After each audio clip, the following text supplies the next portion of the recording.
가난한 집안의 딸이 감히 우리 집 며느리라니 부끄러워서 얼굴을 못 들고 다니겠네. 시어머니는 2년 동안 며느리를 모욕하며 학대했습니다. 끝내 참지 못한 며느리는 집을 떠났고 숨겨왔던 자신의 진짜 정체를 드러냈습니다. 그리고 늘 오만했던 시어머니는 며느리 앞에 무릎을 꿇을 수밖에 없었습니다. 오늘의 사연 시작합니다.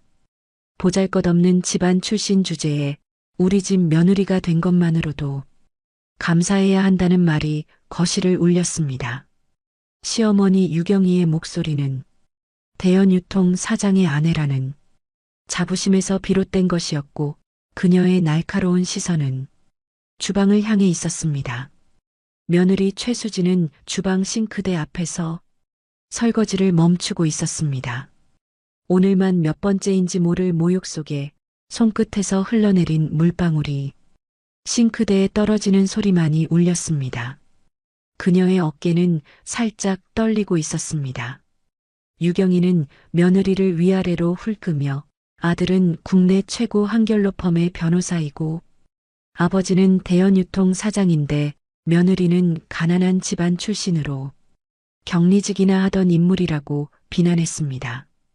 그 말은 불량품을 검수하듯 매섭게 튀어나왔습니다. 최수진은 입술을 꾹 깨물며 고개를 숙이고 있었습니다. 소파 옆에 앉은 남편 민지호는 어머니를 말리지 않고 묵묵히 커피잔만 만지작거리고 있었습니다. 향긋한 원두향이 거실에 퍼졌지만 최수지에게는 씁쓸함으로만 느껴졌습니다. 유경이의 목소리는 더욱 날카로워졌습니다. 급이 다르다며 그 집에 들어온 것 자체가 수치라고 말했습니다. 순간 최수지의 가슴 속에서 오랫동안 눌러왔던 것들이 무너져 내렸습니다. 2년 동안 쌓인 모욕, 방관하는 남편의 무심함, 숱하게 참아냈던 굴욕과 모욕들까지 그녀는 더 이상 그 집에 머물 이유가 없다고 느꼈습니다. 최수진은 담담한 목소리로 원한다면 나가겠다는 뜻을 밝혔습니다. 유경이의 눈이 크게 흔들렸습니다. 최수진은 앞치마를 벗어 테이블 위에 내려놓고 방으로 향했습니다. 민지우는 얼떨떨한 얼굴로 아내의 뒷모습을 바라보고 있었습니다. 늘 순종적이라고 생각했던 아내가 지금은 전혀 다른 사람처럼 보였기 때문이었습니다. 방 안에서 최수진은 작은 캐리어를 꺼냈습니다. 옷을 가지런히 넣으며 지퍼를 닫는 동안 그녀의 얼굴에는 오히려 평온함이 번지고 있었습니다. 마치 오래전부터 이 순간을 기다려온 것만 같았습니다. 그때 휴대폰이 울렸습니다. 화면에는 대형그룹 비서실이라는 글자가 선명하게 떠 있었습니다. 최수진은 깊게 숨을 고르고 전화를 받았습니다. 내일부터 본격적으로 복귀하겠다는 단호한 목소리가 이어졌습니다. 그것은 더 이상 순한 며느리의 목소리가 아니었습니다. 자신감 넘치는 진짜 최수지의 목소리였습니다. 캐리어 손잡이를 세우며 그녀는 낮게 중얼거렸습니다. 2년이면 충분하다며 이제부터가 진짜 시작이라고 다짐했습니다. 집안 공기는 얼어붙은 듯 고요했습니다. 최수지가 캐리어를 끌고 나오자 거실에 앉아있던 모두의 시선이 동시에 그녀에게 꽂혔습니다. 유경이는 아직도 믿기지 않는 듯 목소리를 높였습니다. 늘 고개 숙이고 눈치만 보던 며느리가 이렇게 단호한 표정으로 서 있는 건 처음이었습니다. 최수진은 짧게 고개를 끄덕이며 더 이상 민폐 끼치고 싶지 않다고 전했습니다. 그 말에 유경이는 순간 말문이 막혔습니다. 그녀의 예상은 며느리가 눈물로 빌며 매달릴 거라는 그림이었습니다. 그러나 돌아온 것은 담담하고도 단호한 결별 선언이었습니다. 민지우는 그제야 허겁지겁 일어났습니다. 붙잡고 싶은 마음과 두려움이 동시에 묻어난 표정으로 아내에게 물었지만 최수진은 당신은 처음부터 편이 아니었다며 지난 2년 동안 단 한 번도 자신을 감싸주지 않았다고 전했습니다. 민지우는 할 말을 잃은 듯 입술만 달싹거렸습니다. 그의 손에는 여전히 커피잔이 들려 있었지만 따뜻한 향은 이제 아무런 위로도 되지 못했습니다. 최수진은 캐리어를 끌고 현관 앞으로 향했습니다. 발자국 소리가 대리석 바닥 위에서 또렷하게 울렸습니다. 그 울림은 지난 인연을 단호히 끊어내는 선언처럼 들렸습니다. 유경이는 끝내 참지 못하고 보잘것없는 집안 출신이라는 말을 던지며 그녀를 저주했지만 최수진은 뒤돌아보지 않았습니다. 그녀의 눈빛은 이미 저 멀리 새로운 길을 향해 있었습니다. 현관문이 닫히는 순간 거실은 기묘하게 적막해졌습니다. 유경이는 분노에 떨며 자리에 서 있었고 민지우는 깊은 허무감 속에 멍하니 문을 바라보고 있었습니다. 한쪽에서는 멸시와 분노, 다른 쪽에서는 해방감과 결단. 그 대조가 너무도 선명한 순간이었습니다. 그리고 바로 그 밤 최수진은 자신이 누구인지, 이제 어디로 돌아가야 하는지를 온 세상에 알릴 준비를 하고 있었습니다. 이튿날 아침 서울 한복판에 자리한 대형그룹 본관 빌딩은 이른 시간부터 분주했습니다. 하늘을 찌를 듯한 유리 외벽은 아침 햇살을 받아 반짝이고 있었고 정문 앞에서는 검은 정장을 입은 직원들이 분주하게 출입을 통제하고 있었습니다. 오늘은 그룹의 중요한 날이었습니다. 대형 그룹의 새로운 이사가 공식적으로 취임하는 자리, 바로 취임식이 열리는 날이었습니다. 언론의 관심도 쏠려 있었고 본관 로비는 긴장과 호기심으로 가득 차 있었습니다. 대리석 바닥 위로 구두 소리가 또렷하게 울렸습니다. 출입증을 목에 건 임직원들이 빠른 걸음으로 안으로 들어갔고 안내 데스크 옆에서는 취재 기자들의 카메라 플래시가 번쩍였습니다. 그때 검은색 코트를 걸친 한 여인이 천천히 건물 안으로 들어섰습니다. 그 여인은 최수지였습니다. 단정한 헤어스타일에 깔끔한 네이비색 블라우스, 그리고 자신감 넘치는 눈빛. 불과 어젯밤까지만 해도 가난한 집안 출신 며느리로 천대받던 그녀였지만 지금 이 순간의 모습은 완전히 달라져 있었습니다. 직원들은 서로 귓속말을 나누며 처음 보는 얼굴의 분위기가 심상치 않음을 이야기했습니다. 비서실에서 말하던 그분, 회장님의 막내 손녀일 것이라는 소문이 순식간에 퍼져나갔습니다. 최수진은 개의치 않고 엘리베이터에 올랐습니다. 곧 장민호 회장이 뒤따라 들어왔습니다. 잠시 정적이 흐른 뒤 그는 손녀에게 대연이라는 이름 없이 살아내기 쉽지 않았을 텐데 그동안 고생 많았다며 넌지시 말을 건넸습니다. 최수진은 고개를 숙이며 그 또한 의미 있는 시간이었고 왜 이런 숙제를 주었는지 이제는 알 것 같다고 조용히 대답했습니다. 엘리베이터는 묵묵히 올라갔고 두 사람의 짧은 대화만이 고요한 공간을 채웠습니다. 문이 열리자 기자들의 셔터 소리가 일제히 터졌습니다. 강당 중앙에는 대형그룹 회장이자 그녀의 할아버지 장민호가 자리하고 있었습니다. 주요 임원들이 줄지어 앉아 있었고 무대 위에는 이미 신임 이사 취임식이라는 현수막이 걸려 있었습니다. 회장은 마이크를 잡고 대형그룹의 새로운 바람을 불어넣을 인재를 소개한다며 자신의 막내 손녀 최수지를 이사로 발표했습니다. 순간 웅성임이 강당을 가득 메웠습니다. 그토록 숨겨졌던 이름이 공개된 순간이었습니다. 최수지는 무대 위로 올라가 차분히 인사했습니다. 그녀는 지난 2년 동안 자신을 돌아볼 시간이 있었고 이제는 대형그룹의 일원으로서 제 자리를 지키겠다고 말했습니다. 그 목소리는 단단하고도 흔들림이 없었습니다. 그리고 그 순간 대형그룹의 새로운 이사로서 그녀의 공식적인 여정이 시작되었습니다. 그날 저녁 대연유통 사장 민상우의 자택 거실에는 뉴스가 흘러나오고 있었습니다.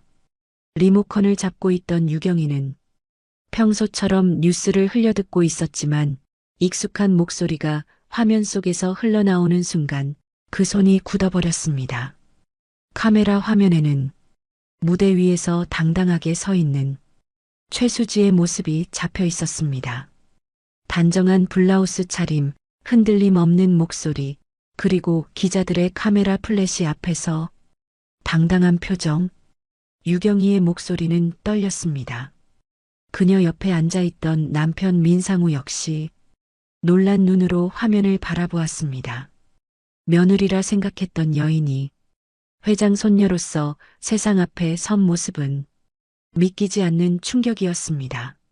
소파 반대편에서 민지우는 말없이 화면을 바라보았습니다. 며칠 전까지만 해도 집안에서 구박받던 아내가 하루 만에 전혀 다른 얼굴로 세상 앞에 선 모습이 믿기지 않았습니다. 유경이는 입술을 꽉 깨물며 그동안 자신들이 속은 것이라 중얼거렸습니다. 그녀의 손은 덜덜 떨리고 있었습니다. 분노와 당혹, 그리고 알 수 없는 두려움이 한꺼번에 밀려왔습니다. 뉴스 앵커는 장민호 회장이 막내 손녀 최수지가 앞으로 그룹의 경영 일선에서 중요한 역할을 맡게 될 것이라고 밝혔다고 전했습니다. 거실은 무겁게 가라앉았습니다. 분노와 후회, 두려움이 얽힌 침묵 속에 오직 텔레비전 화면 속 최수지의 당당한 목소리만이 집안을 울리고 있었습니다. 그녀의 목소리는 더 이상 며느리의 것이 아니었습니다. 시어머니의 천대와 모욕을 감내하던 여인의 목소리가 아니라 이제는 대형 그룹 위에 우뚝 선 새로운 주인의 목소리였습니다. 텔레비전 화면 속 최수지의 모습은 사라졌지만 그 여운은 집안을 무겁게 짓누르고 있었습니다. 유경이는 분노와 당혹이 섞인 목소리로 회장 손녀라니 자신들을 바보로 만든 것 아니냐며 주저앉을 듯 떨었습니다. 민상우는 팔짱을 끼고 깊은 한숨을 내쉬며 괜히 흥분하지 말라고 했습니다. 최수지가 이사로 취임했다면 이제 함부로 할 수 있는 위치가 아니라는 사실을 누구보다 잘 알고 있었기 때문이었습니다. 그러나 유경이는 그동안 자신이 했던 말과 행동들을 그녀가 모두 기억할 것이고 앞으로 자신들을 어떻게 대할지 알 수 없다며 분노와 두려움에 휩싸였습니다. 민상우는 아무 대답도 하지 못했습니다. 지난 2년 동안 아내가 며느리에게 퍼부은 말들이 부메랑처럼 돌아올 수 있다는 생각에 그의 얼굴은 굳어졌습니다. 소파 한쪽에서 민지우는 입술을 깨물며 후회의 중얼거림을 내뱉었습니다. 그는 그때라도 아내 편을 들어줬어야 했다며 씁쓸한 고백을 삼켰습니다. 유경이는 아들을 향해 소리쳤습니다. 후회해봐야 지금 와서 무슨 소용이 있느냐고. 너는 변호사라는 이름을 달고도 어떻게 2년 동안이나 감쪽같이 속을 수 있었느냐고 했습니다. 민지우는 고개를 떨구었습니다. 며칠 전까지만 해도 집 안구석에서 눈치만 보며 묵묵히 참아내던 아내 최수지의 모습이 떠올랐습니다. 그리고 오늘 세상 앞에서 당당히 선 그녀의 목소리가 귓가에 맴돌았습니다. 그 목소리는 단호했고 결코 자신이 알던 아내의 것이 아니었습니다.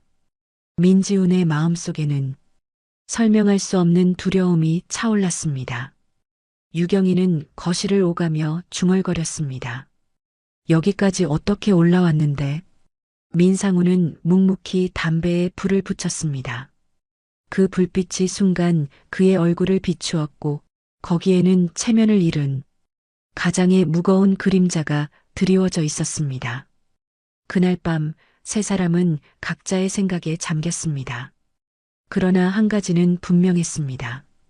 이제 그들의 집안에 더 이상 예전과 같은 균형은 남아있지 않다는 것이었습니다. 며칠 뒤 대형그룹 본사 이사실, 문이 열리며 대연유통 상무가 고개를 숙이고 들어왔습니다. 그가 건넨 결산 서류를 최수진은 꼼꼼히 들여다보았습니다. 상무는 이번 분기 매출이 전년 대비 8% 증가했고 영업이익도 개선세를 보이고 있다고 보고했습니다. 최수진은 고개를 끄덕이며 서류를 몇 장 넘겨보았습니다.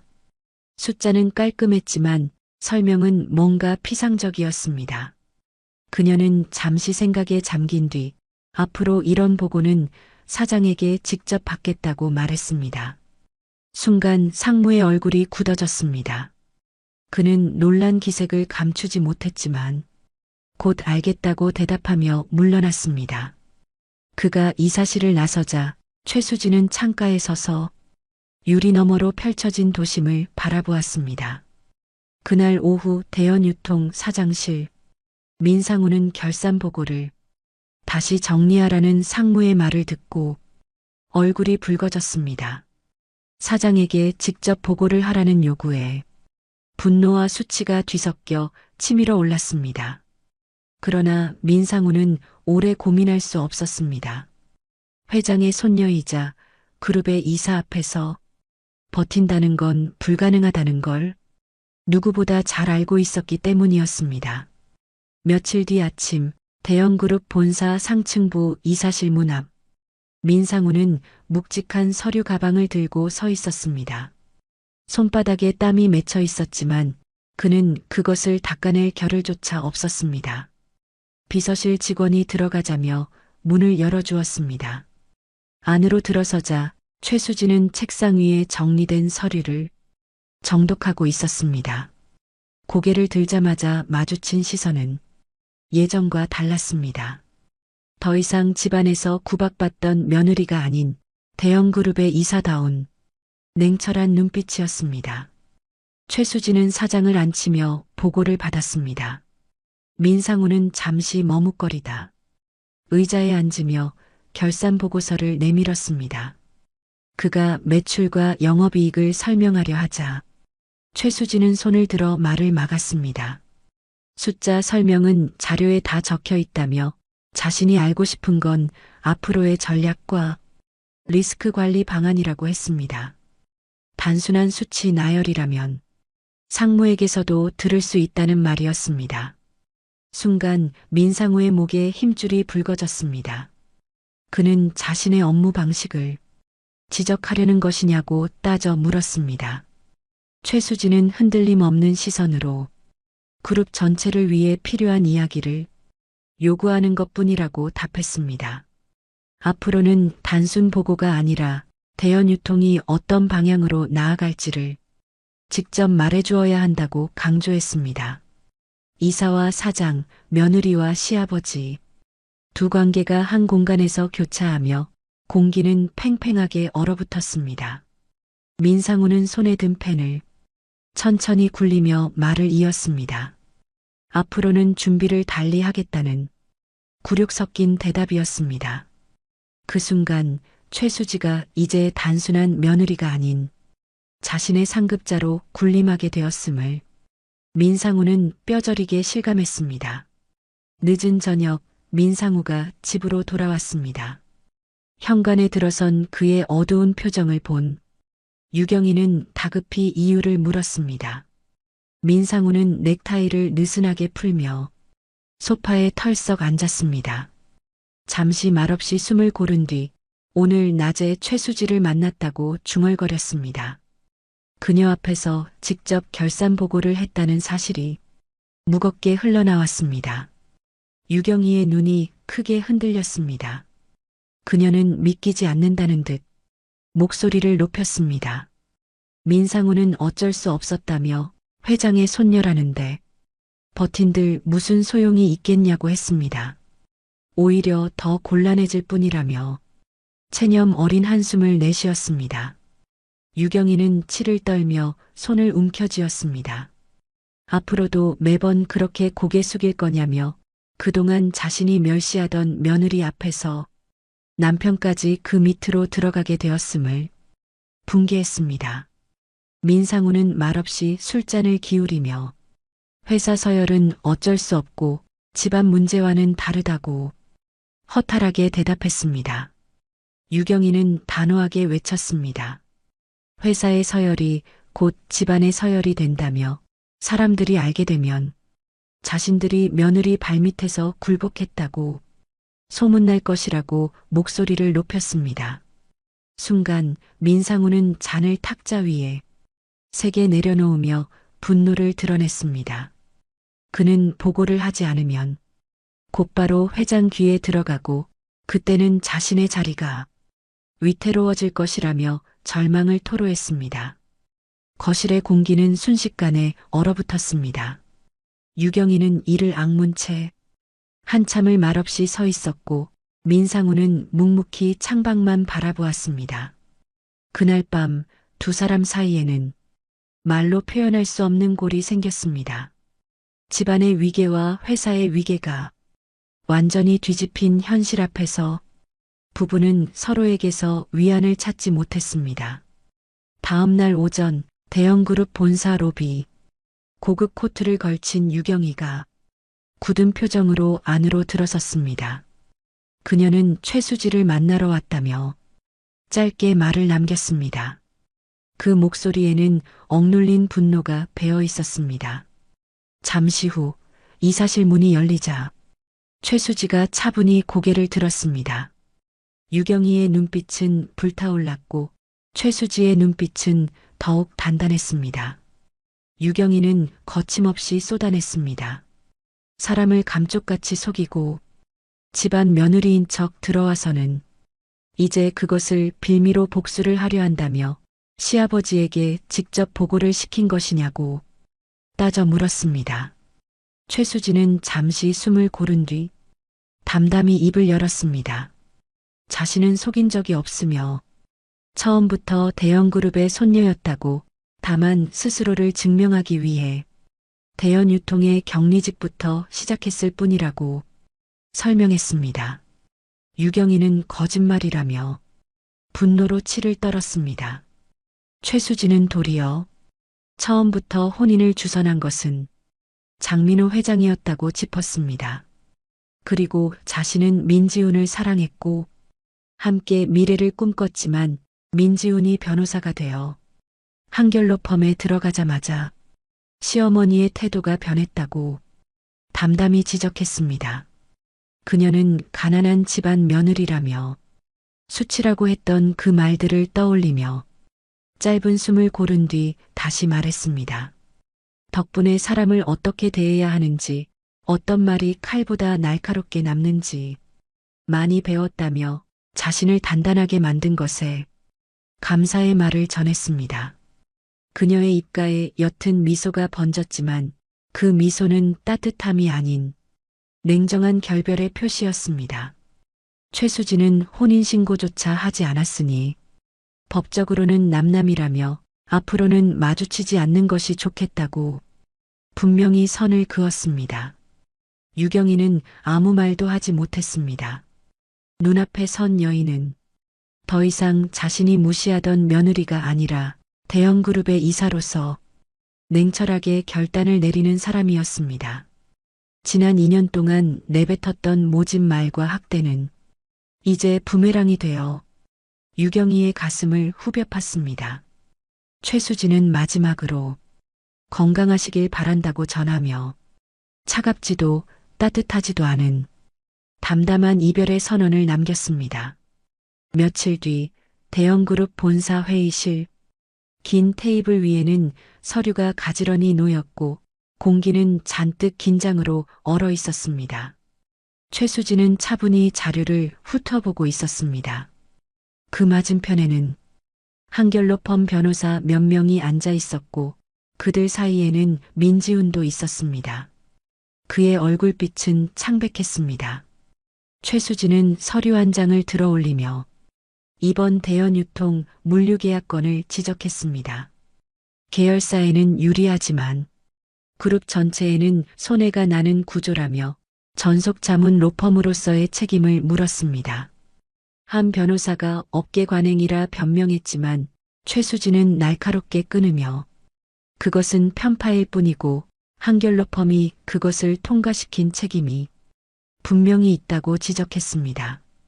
회의실은 순식간에 얼어붙었고 최수지의 시선은 곧장 민지훈에게 향했습니다. 그 계약 검토가 민지훈이 맡은 것이 맞냐는 질문이 이어졌습니다. 민지훈은 몸이 굳었고 애써 평정을 가장하며 자신이 검토했다고 인정했습니다. 그러자 최수지는 혹시 민상우를 위해 의도적으로 그렇게 한 것이냐고 정면으로 물었습니다. 공기는 더 무겁게 내려앉았고 민지훈은 아무 대답도 하지 못했습니다. 동료들마저 고개를 숙였습니다. 최수지는 서류를 덮으며 계약을 다시 작성해 오라고 명했습니다. 앞으로 또다시 이런 일이 발생하면 한결로펌과의 관계는 끝이라고 단호하게 선언했습니다. 변호사들의 발걸음은 무거웠고 민지훈은 굳은 얼굴로 최수지를 바라볼 뿐이었습니다. 그는 사랑을 호소했지만 최수지의 눈빛은 흔들리지 않았습니다. 민지훈이 한결로펌에 들어간 뒤 태도가 변하고 어머니와 동조하여 자신을 하인처럼 대했던 그 시간들이 그녀의 입에서 차분히 흘러나왔습니다. 민지훈은 얼굴을 찡그리며 고개를 숙였습니다. 그는 너무 익숙해져서 당연한 줄 알았다며 그러나 최수지 또한 자신들을 속였다고 회장 손녀였으면서 왜 말하지 않았냐고 속으로 되뇌었습니다. 최수지는 깊게 숨을 들이켰다 내쉬며 단호히 대답했습니다. 자신은 속인 적이 없고 때가 되면 모든 것을 말하려 했으며 진심으로 사랑했지만 먼저 버리고 배신한 것은 민지훈이라고 했습니다. 민지훈의 눈이 크게 흔들렸습니다. 최수지는 낮지만 단호한 목소리로 결혼 생활 동안 민지훈이 밖에서 한 일들을 모를 거라 생각했느냐며 더는 숨길 수 없음을 지적했습니다. 민지훈은 말문이 막혀 입술만 달싹거렸습니다. 사랑과 신뢰로 이어졌던 끈은 이미 끊어졌고 남은 것은 서로를 겨누는 날 선말뿐이었습니다. 늦은 저녁 민상우의 자택 식탁 위에는 따끈한 국과 가지런한 반찬들이 올려졌지만 세 사람의 젓가락은 좀처럼 움직이지 않았습니다. 유경이는 아들의 굳은 표정을 살피더니 무슨 일인지 물었습니다. 민지훈은 숟가락을 내려놓고 깊은 한숨을 내쉰 뒤 오늘 본사에서 최수지를 만났다고 털어놓았습니다. 순간 유경이의 손이 멈췄습니다. 민지훈은 명확히 설명했습니다. 한결로펌에서 작성한 계약서를 최수지가 전면 수정하라 했고 유통에만 유리하다며 사람들 앞에서 따져 물었다는 것이었습니다. 민상우의 젓가락이 탁자에 부딪혔습니다. 민지훈은 힘없이 덧붙였습니다. 아버지의 이름까지 직접 거론하며 혹시 아버지를 위해 그렇게 했느냐고 공개적으로 물었다고 말했습니다. 유경이의 얼굴은 분노로 붉게 물들었습니다. 정체를 드러내자마자 노골적으로 복수를 시작했다며 격앙되었습니다. 무겁게 가라앉은 식탁 위에는 김이 서리는 국 냄새만 맴돌았습니다. 그날 밤 세 사람은 밥 한 숟가락도 넘기지 못한 채 서로의 얼굴만 노려보았습니다. 대형그룹 본사 대회의실, 긴 테이블에 계열사 사장들이 줄지어 앉아 있었고 최수지는 단정한 차림으로 차례차례 제출된 보고서를 확인했습니다. 짧고 단호한 지적이 이어졌고 사장들의 얼굴은 하나같이 굳어졌습니다. 그 누구도 그녀의 시선을 정면으로 맞받아치지 못했습니다. 회의가 끝나자 사장들은 자리를 떴습니다. 그러나 최수지는 한 사람을 붙잡았습니다. 회의실에 홀로 남은 이는 대연유통 사장 민상우였습니다. 굳은 표정으로 앉은 그에게 최수지는 서류 한 장을 내밀며 차갑게 지적했습니다. 납품 계약이 유통에만 지나치게 유리하며 그룹 전체에는 손해가 되고 있었다는 점, 또 측근 회사와 반복적으로 거래가 이어진 정황은 단순한 실수가 아닌 사익 편취라고 밝혔습니다. 민상우의 얼굴은 붉게 달아올랐습니다. 그는 목소리를 높이며 너야말로 힘을 이용해 복수하려는 것 아니냐고 분노를 터뜨렸습니다. 최수진은 단호히 고개를 저었습니다. 복수가 아니라 잘못된 것을 하나씩 바로잡고 있을 뿐이라며 그동안 보고되지 않은 거래들과 유통에만 유리하게 짜인 계약들이 그룹 전체를 흔들고 있음을 짚었습니다. 그리고 한때는 가족이었으니 이렇게 단둘이 있는 자리에서 말한다고 덧붙였습니다. 그녀는 서류를 탁 내려놓으며 이것은 명백한 범죄라며 시간이 걸리더라도 원상 복구하라고 했습니다. 이것이 마지막 배려이니 순리대로 따르라고 경고했습니다. 순간 민상우의 눈빛은 흔들리더니 분노로 치달았습니다. 그는 자리에서 벌떡 일어나 의자를 밀쳐냈습니다. 쿵쿵거리는 발걸음 소리가 회의실을 울리며 멀어졌고 남은 것은 최수지의 차갑고 단단한 눈빛뿐이었습니다. 늦은 밤 민상우는 무거운 발걸음으로 집에 들어섰습니다. 술에 취해 코트를 벗어던지고 방으로 들어가며 와이셔츠 단추를 풀고 거친 숨을 몰아쉬었습니다. 뒤따라 들어온 유경이는 남편의 붉어진 얼굴을 보며 이유를 물었습니다. 민상우는 허탈하게 웃으며 오늘 최수지에게 모욕을 당했다고 했습니다. 회의실에서 자신을 범죄자라 부르며 눈 하나 깜짝하지 않고 말했다며 술냄새 섞인 한숨을 토해냈습니다. 유경이의 눈이 번쩍 뜨였습니다. 분노가 치밀어 올랐습니다. 민상우는 관자놀이를 누르며 수십 년 버텨온 회사 생활 끝에 새파랗게 어린 손녀에게 모욕을 당했다고 탄식했습니다.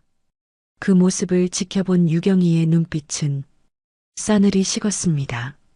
남편이 무너진 이상 이제는 자신이 나설 차례라며 어른 무서운 줄 알게 해주겠다 다짐했습니다. 그리고 날이 밝자마자 유경이는 전국 일간지 세안일보의 남성민 부사장에게 전화를 걸었습니다. 그는 단순한 언론인이 아니라 정계와 재계 인맥을 두루 쥐고 언론의 방향을 바꿀 수 있는 실력자였습니다. 대연유통이 수년 전 주최한 자선행사에서 처음 인연을 맺었고 이후 사교 모임을 통해 은밀한 친분을 이어왔습니다. 오랜만이라는 말과 함께 유경이는 낮고 단호한 목소리로 전화를 걸었습니다. 대형그룹 신임 이사 최수지에 관한 이야기를 꺼내며 오늘 중으로 만날 수 있겠느냐고 요청했습니다. 그 한 통의 전화로 새로운 소용돌이가 시작되었습니다. 오전 10시 강남의 한 고급 호텔 라운지, 햇살이 유리창 너머로 번쩍이는 자리에서 유경이와 남성민이 마주 앉았습니다. 검은 정장을 입은 남성민은 50대 중반에 접어든 노련하고 여유로운 인상이었습니다.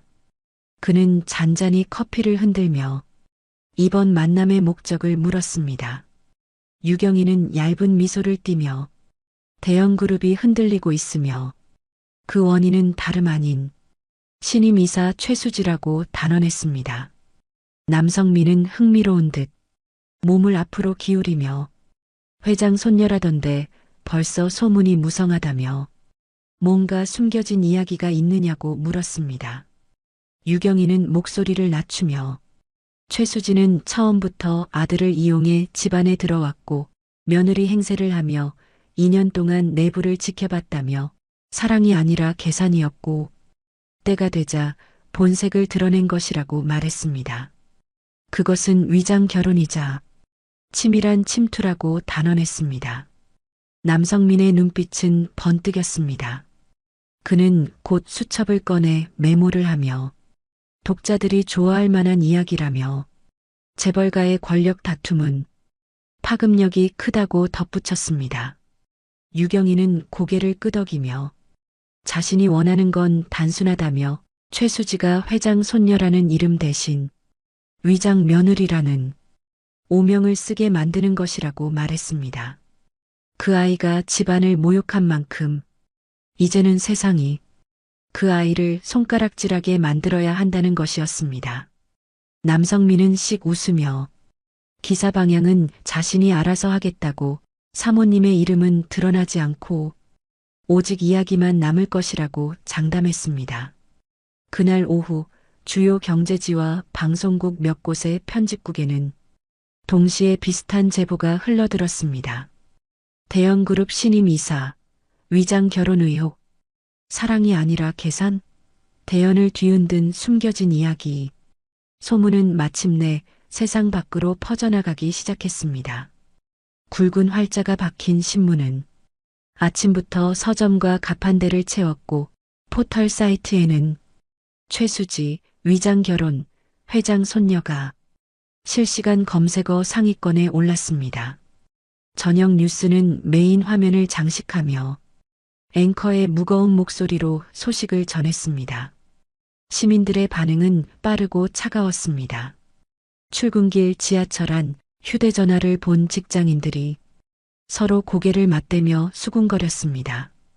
회장 손녀가 위장 결혼을 했다는 소식, 대연유통 집안이 완전히 속은 것이 아니냐는 반응, 역시 돈 있는 집안은 다 계산적이라는 비아냥, 그리고 이미지와 주가에 큰 타격이 있을 것이라는 우려가 곳곳에서 터져나왔습니다. 세상은 진실보다 이야기에 더 크게 흔들리고 있었습니다. 대연유통 사장 민상우의 자택 거실.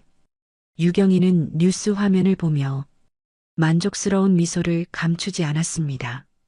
이제 세상은 최수지를 회장 손녀가 아니라 위장 며느리로 기억할 것이라며 그 잘난 이사 자리도 이제 내놓아야 한다고 비아냥댔습니다.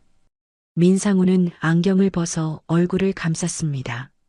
겉으로는 아내의 말에 동조했지만 기사로 번져가는 파장이 그를 불안하게 만들고 있었습니다. 소파 옆에 앉은 민지우는 신문을 내려놓고 얼굴이 창백해졌습니다. 그는 어머니에게 이렇게까지 하셨어야 하느냐고 단순한 집안 싸움이 아니라 언론에 퍼져버리면 모두가 위험해질 수 있다고 했습니다. 그러나 유경이는 입을 다물라며 민지훈이 똑바로 하지 못했기 때문에 자신이 나선 것이라고 단호하게 잘라냈습니다. 민지훈은 이마를 짚으며 고개를 떨궜습니다. 그의 머릿속에는 최수지가 남긴 마지막 말, 먼저 배신한 것은 당신이라는 그 한마디가 계속 맴돌고 있었습니다. 그 시각 대형그룹 본사 이사실, 최수지는 비서가 건넨 신문을 내려다보았습니다. 굵은 활자가 눈앞에 선명히 박혀 있었습니다. 그녀는 눈을 감았다가 뜨며 법무팀과 언론 대응팀을 부르라 지시했습니다. 정면으로 맞서겠다는 의지가 차갑고 흔들림 없는 목소리에 담겨 있었습니다. 창밖 도심을 바라보며 최수지는 스스로에게 낮게 속삭였습니다. 죽도록 미웠지만 한때는 가족이라 복수하고 싶지 않았으나 결국 모든 것을 스스로 자초하고 있음을 차갑게 받아들였습니다. 그 목소리는 낮았지만 흔들림이 없었습니다. 세상은 소문에 휘둘리고 있었지만 그녀는 오히려 더 단단해지고 있었습니다. 대형그룹 본관의 이사회실은 이른 아침부터 무거운 공기로 가득 차 있었습니다. 긴 테이블을 중심으로 임원들이 줄지어 앉아 있었고 각자의 손에는 신문과 보도 자료가 들려 있었습니다. 회의실 문이 열리자 최수지가 단정한 차림으로 들어왔습니다. 모든 시선이 그녀를 향했지만 그녀의 걸음은 흔들림이 없었습니다. 자리에 앉자마자 회장 장민호가 낮고 단호한 목소리를 냈습니다. 그는 그룹의 이미지와 신뢰가 걸린 문제라며 어떻게 수습할 것인지 물었습니다.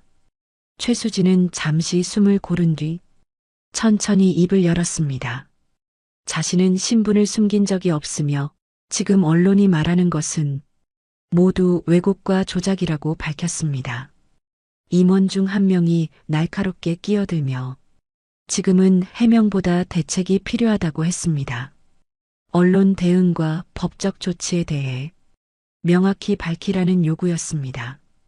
최수진은 고개를 끄덕이며 서류를 내밀었습니다. 이미 법무팀의 대응을 준비시켰고 허위사실 유포와 명예훼손에 대한 소송을 제기하겠다고 말했습니다. 그리고 계열사 임원들에게도 흔들리지 말고 그룹의 안정에 집중해달라고 요청했습니다. 회의실은 잠시 조용해졌습니다. 그러나 일부 임원들의 얼굴에는 여전히 불신이 남아 있었습니다. 그 불안은 최수지의 어깨 위에 무겁게 내려앉았습니다. 장민호 회장은 다시 입을 열었습니다. 그는 반드시 결과로 증명하라며 이번 일을 책임지고 수습하라고 무겁게 당부했습니다. 최수진은 단호히 고개를 끄덕였습니다. 그녀의 눈빛에는 두려움 대신 차갑게 벼린 결의만이 남아 있었습니다. 며칠 뒤 대형그룹 본관 1층 로비. 평소에는 임직원들의 발걸음만 분주하던 그곳이 이날은 수십 명의 기자들로 북적였습니다. 카메라 플래시가 번쩍였고 마이크가 일제히 앞으로 내밀어졌습니다. 대형그룹 신임 이사, 위장 결혼 의혹이라는 보도로 여론은 술렁였고 기자들의 눈빛은 매서웠습니다. 그 중심에 최수지가 단정한 정장 차림으로 서 있었습니다. 흰 셔츠에 검은 재킷, 흔들림 없는 눈빛이 돋보였습니다. 플래시 세례 속에서 그녀는 마이크 앞으로 다가가 또렷한 목소리로 입을 열었습니다. 오늘 이 자리는 자신의 이름을 둘러싼 억측과 왜곡된 소문에 대해 직접 설명하기 위해 마련된 것이라고 했습니다. 순간 로비는 고요해졌습니다. 최수진은 자신이 대형그룹 회장 장민호의 손녀가 맞다고 밝혔습니다. 그러나 신분을 숨기고 누군가를 속인 적은 결코 없다고 했습니다. 스스로를 증명하기 위해 대연유통의 격리직으로 시작했고 그 과정에서 민지훈을 만나 결혼했지만 그 결혼 생활은 결코 평범하지 않았다고 말했습니다. 그녀는 잠시 숨을 고른 뒤 준비해온 파일철을 단상 위에 올렸습니다. 종이 사이에는 음성 녹취록과 사진이 들어 있었습니다. 최수진은 지난 2년간 자신이 겪은 기록이라며 시댁에서 가난한 집안 출신이라며 모욕을 당하고 밥상 앞에서 수없이 하인 취급을 받으며 친정까지 욕을 먹었던 말들이 고스란히 녹음되어 있다고 설명했습니다. 기자들의 손은 바빠졌고 자판 소리가 연달아 울려 퍼졌습니다. 그녀는 이어 더 이상 숨기지 않겠다며 결혼 생활 중 민지훈이 내연녀와 관계를 이어왔음을 공개했습니다. 호텔 숙박 기록, 통화 내역, 상대 여성의 증언까지 확보했다고 강조했습니다. 순간 로비는 술렁임으로 가득 찼습니다. 플래시가 눈부시게 터졌고 기자들의 질문이 쏟아졌습니다. 최수진은 흔들림 없는 목소리로 대답했습니다. 그동안 참아왔던 이유는 한때 가족이었기 때문이라며 그러나 더는 침묵하지 않겠다고 했습니다. 자신을 위장 며느리라 부른 사람들 그리고 배신한 남편 모두에게 책임을 묻겠다고 선언했습니다. 그녀의 마지막 말은 로비 천장을 울렸습니다. 진실은 반드시 드러나게 될 것이며 끝까지 싸우겠다는 결의였습니다. 플래시 세례와 셔터 소리가 폭우처럼 쏟아졌습니다. 이 순간 최수지의 반격은 단순한 해명이 아닌 폭로와 증거 공개로 이어지는 본격적인 시작이었습니다. 그날 오후 전국 방송사들은 일제히 같은 장면을 내보냈습니다. 대형그룹 본관 로비에서 열린 기자회견, 수십 대의 카메라 앞에 선 최수지의 얼굴은 화면을 가득 채웠습니다. 그녀의 목소리는 다시금 뉴스 앵커의 입을 통해 전국에 흘러나갔습니다. 대형그룹 신임 이사 최수지 씨가 결혼 생활 중 겪었던 모욕과 남편 민지훈 변호사의 내연 관계를 폭로했고 녹취록과 사진, 숙박 기록까지 공개되며 파장은 더욱 커지고 있다고 보도되었습니다. 거리의 반응은 뜨거웠습니다. 퇴근길 지하철 안 승객들이 휴대전화 화면을 보여주며 서로 웅성거렸습니다. 인터넷 뉴스에는 몇 시간 만에 수십만 건의 댓글이 달렸고 여론은 순식간에 바뀌었습니다. 처음에는 위장 결혼이라며 비난하던 목소리가 이제는 용기 있는 폭로라며 찬사로 뒤집혔습니다.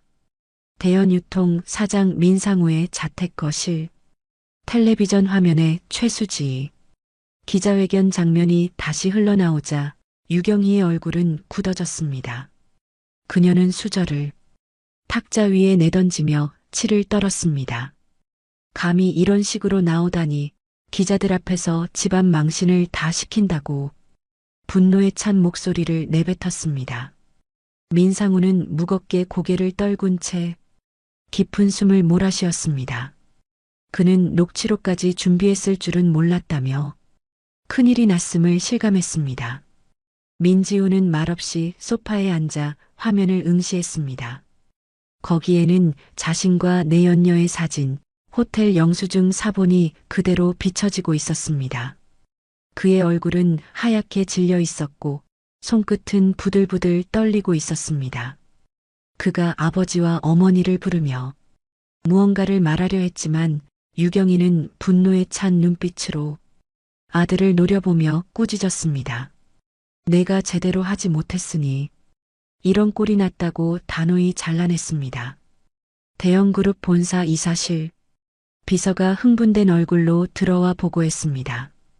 기자회견 내용이 전국으로 퍼지고 있으며 대부분의 기사들이 최수지를 용기 있는 폭로자라고 다루고 있다는 사실이었습니다.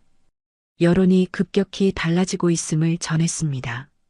최수지는 창가에 서서 조용히 도시의 불빛을 바라보았습니다.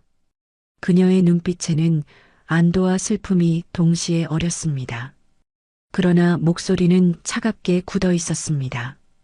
이제 시작일 뿐이라며 더 큰 진실들이 세상 앞에 드러나게 될 것이라 스스로 다짐했습니다. 그 순간 대형그룹의 권력 구도는 완전히 뒤바뀌고 있었습니다. 최수지의 폭로는 단순한 반격이 아니라 권력을 뒤흔드는 결정적 전환점이 되었습니다. 다음 날 아침 대형그룹 본사 이사회실, 밤새 언론 보도가 쏟아진 탓에 계열사 사장들과 본사 임원들의 표정은 하나같이 무거웠습니다.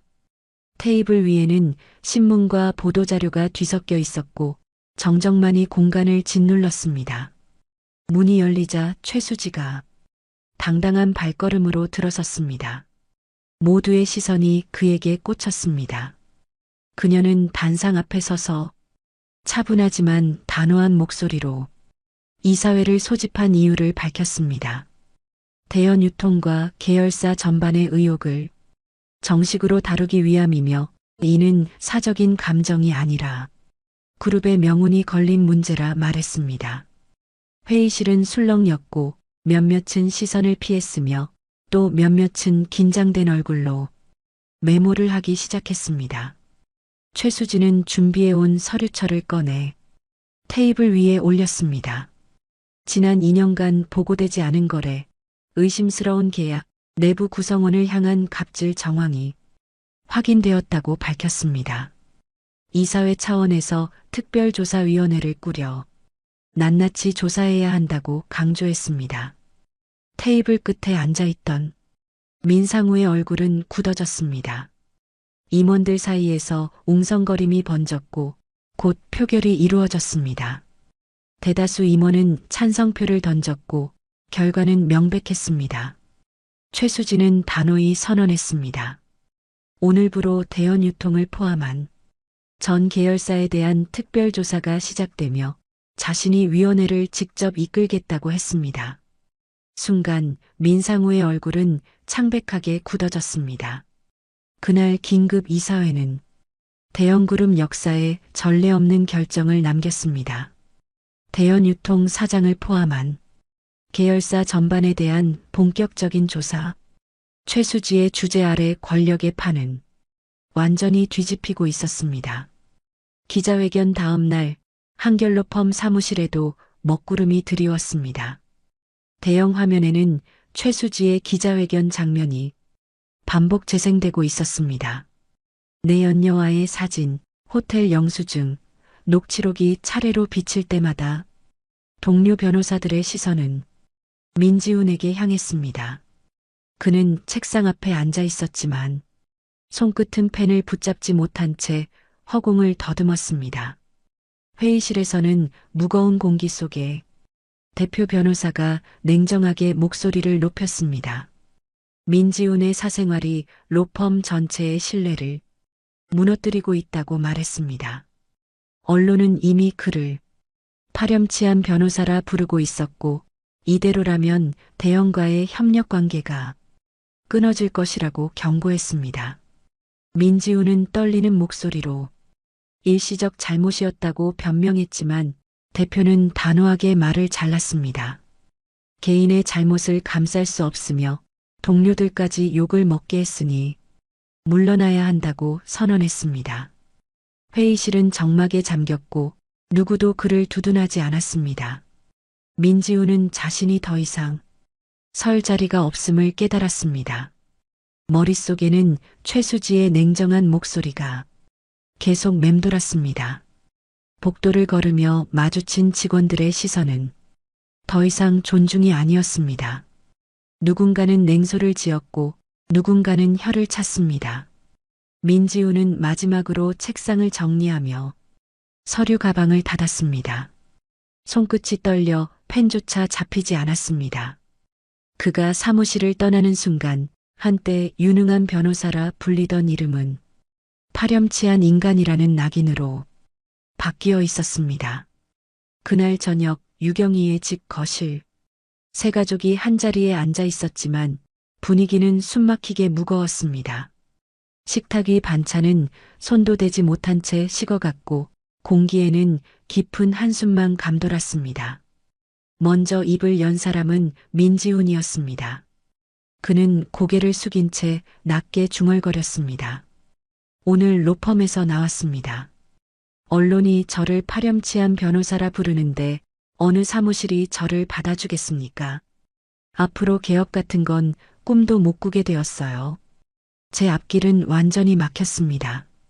그의 목소리는 한없이 가라앉아 있었고 손끝은 여전히 떨리고 있었습니다.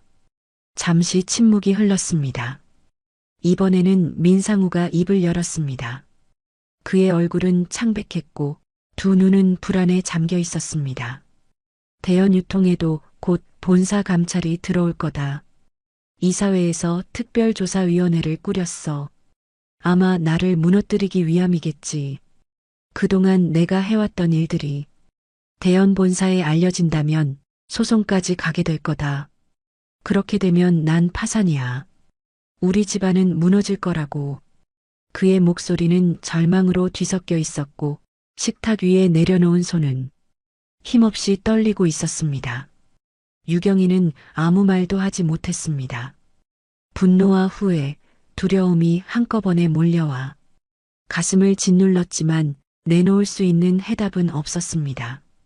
그녀는 의자에 앉아 손으로 이마를 감싸쥔 채 긴 한숨만 내쉬었습니다. 집안에는 세 사람이 동시에 토해낸 깊은 한숨이 무겁게 울려 퍼졌습니다. 한참 동안 이어진 침묵 끝에 민지훈이 다시 입을 열었습니다. 어머니, 아버지, 이제 우리가 할 수 있는 건 하나뿐입니다. 최수지한테 직접 가서 사죄하는 겁니다. 다른 방법은 없어요. 아버지까지 무너지면 우리 집은 정말 끝장입니다. 두 사람은 말없이 민지훈을 바라보았습니다. 유경희의 눈에는 굴욕과 두려움이 동시에 비쳤고 민상우는 힘없이 고개를 떨궜습니다. 거실에는 다시 무거운 정적이 내려앉았지만 이번 정적은 단순한 절망이 아니라 머지않아 해야 할 선택을 인정하는 침묵이었습니다. 며칠 뒤 늦은 오후 대형그룹 본사 이사실, 늘 굳게 닫혀있던 문 앞에 민상우와 유경이, 민지훈 세 사람이 나란히 서 있었습니다. 비서의 안내에 따라 문이 열리자 세 사람은 조심스레 안으로 발걸음을 옮겼습니다. 넓고 깔끔한 이사실 안 책상 뒤에 앉아 있는 최수지의 모습이 보였습니다. 차갑지만 흔들림 없는 눈빛이 곧장 그들을 향했습니다. 순간 세 사람의 어깨는 더욱 움츠러들었습니다. 가장 먼저 민상우가 앞으로 나섰습니다. 그는 무겁게 무릎을 꿇으며 낮은 목소리로 사죄했습니다. 그동안 했던 말과 행동이 다 잘못이었다며 이번 조사에서만큼은 살려달라고, 대연 유통이 무너진다면 끝장이라며 절규하듯 고백했습니다. 이어 유경이도 바닥에 무릎을 꿇었습니다.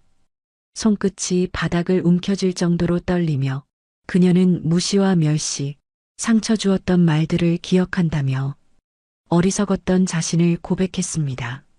마지막으로 민지훈이 최수지 앞에 엎드리듯 고개를 숙였습니다.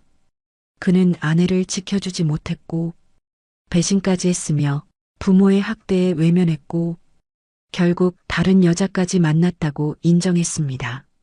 모든 게 자신의 잘못이라며 용서받을 자격은 없지만 이번만큼은 제발 사죄를 받아달라고 애원했습니다.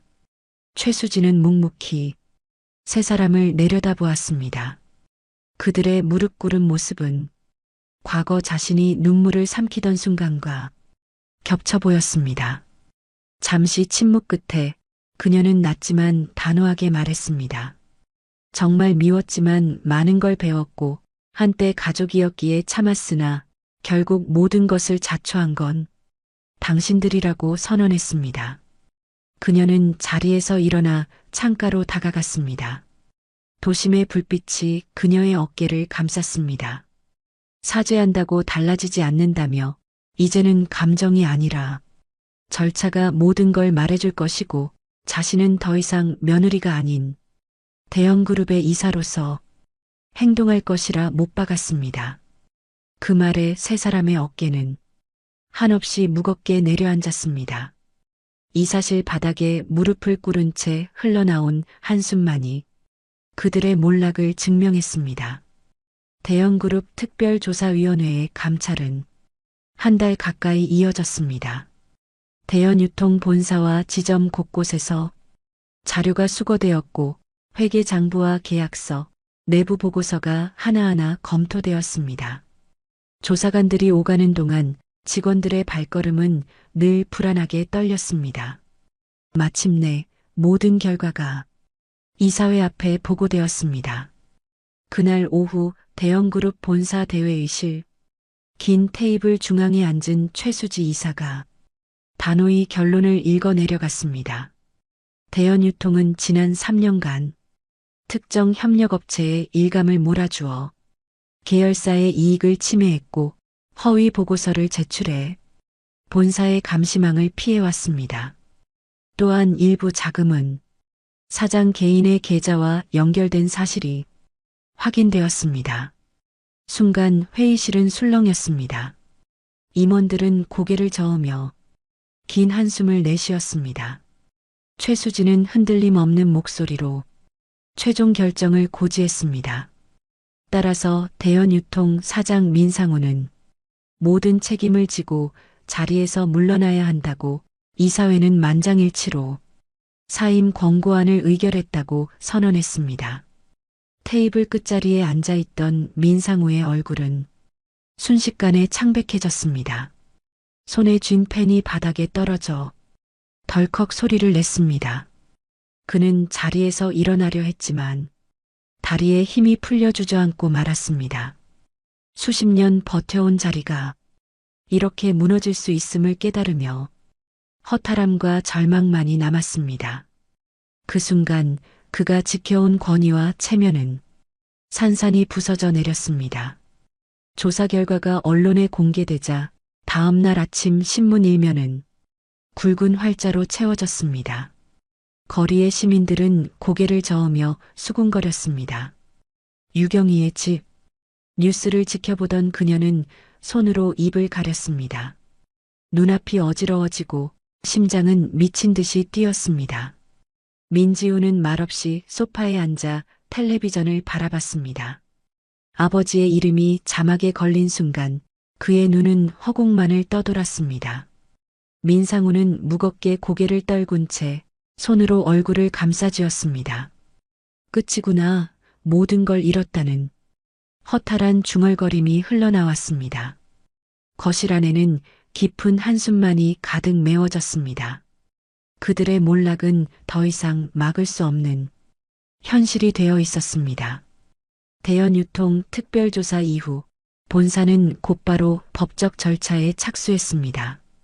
이사회는 민상우 개인에게 배임과 횡령 혐의를 물으며 회사 손실 전액에 대한 손해배상 청구를 결의했습니다. 금융당국은 그의 재산을 전수조사했고 은행 계좌와 부동산, 주식까지 하나둘 압류 조치가 내려졌습니다. 처음에는 어떻게든 막아보려 했지만 변호사 사무실에서조차 승산이 없다는 대답만 돌아왔습니다. 결국 그는 수십억 원대 배상 책임을 인정하고 자신이 가진 모든 것을 내놓을 수밖에 없었습니다.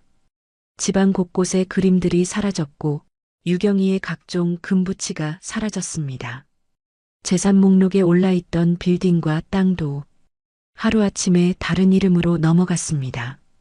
마지막 남은 집마저 압류 통보가 내려오자 가족들은 짐을 꾸려 집을 비워야 했습니다. 그날 민상우는 텅 빈 거실 한가운데에 앉아 있었습니다. 이제 정말 끝났다는 절망이 그의 입술에서 새어나왔습니다. 한때 재벌 사장이라 불렸지만 그의 곁에는 아무것도 남지 않았습니다. 유경이는 말없이 짐가방을 붙잡고 있었고 민지우는 고개조차 들지 못한 채 차가운 바닥만 바라봤습니다. 그들의 눈앞에 펼쳐진 건 화려한 저택이 아니라 앞으로 몸을 의탁할 곳조차 불분명한 길바닥 같은 현실이었습니다. 민상우는 결국 모든 책임을 지고 사장직에서 물러났습니다. 그리고 배상금으로 전 재산을 내놓은 끝에 남은 건 빚더미와 몰락한 명성뿐이었습니다. 권위와 체면, 재산과 집, 모든 것을 잃은 세 가족은 이제 빈털터리가 되어 세상 앞에 내던져졌습니다. 늦은 가을, 대형그룹 본사 창밖으로 붉은 낙엽이 흩날렸습니다. 최수진은 이사실 창가에 서서 멀리 도시의 불빛을 바라보고 있었습니다. 불과 몇 달 전만 해도 자신을 모욕하고 무시하고 집안에서 쫓아내려 했던 사람들이 있었습니다. 그러나 이제 그들은 재산도 권위도 잃은 채 세상 앞에 무너져 있었습니다. 남은 건 깊은 후회와 차가운 현실뿐이었습니다. 비서가 조심스럽게 다가와 속삭였습니다. 이사님, 대연유통 후임 사장 인선이 마무리되었습니다. 그리고 전 사장 가족은 집을 정리하고 지방으로 내려갔다고 합니다. 최수진은 고개를 끄덕였습니다. 표정에는 분노도 기쁨도 없었습니다. 그저 담담한 목소리로 혼잣말처럼 말했습니다. 죽도록 미웠지만 그래도 한때는 가족이었습니다. 그래서 끝까지 참으려 했습니다. 하지만 결국 모든 걸 스스로 무너뜨린 건 그들이었습니다. 그녀는 책상 위에 놓인 새로운 프로젝트 서류를 집어들었습니다. 더 이상 과거에 머물지 않겠다는 듯 차분히 다음 일을 준비했습니다. 우리는 종종 잘못된 선택이 얼마나 큰 대가를 가져오는지 잊곤 합니다. 그러나 진실은 언제나 드러나고 그 대가는 반드시 돌아옵니다. 여러분의 삶에는 부디 같은 후회가 없기를 바랍니다. 구독 버튼을 눌러주시면 매일 충격적인 실제 사연을 들려드립니다.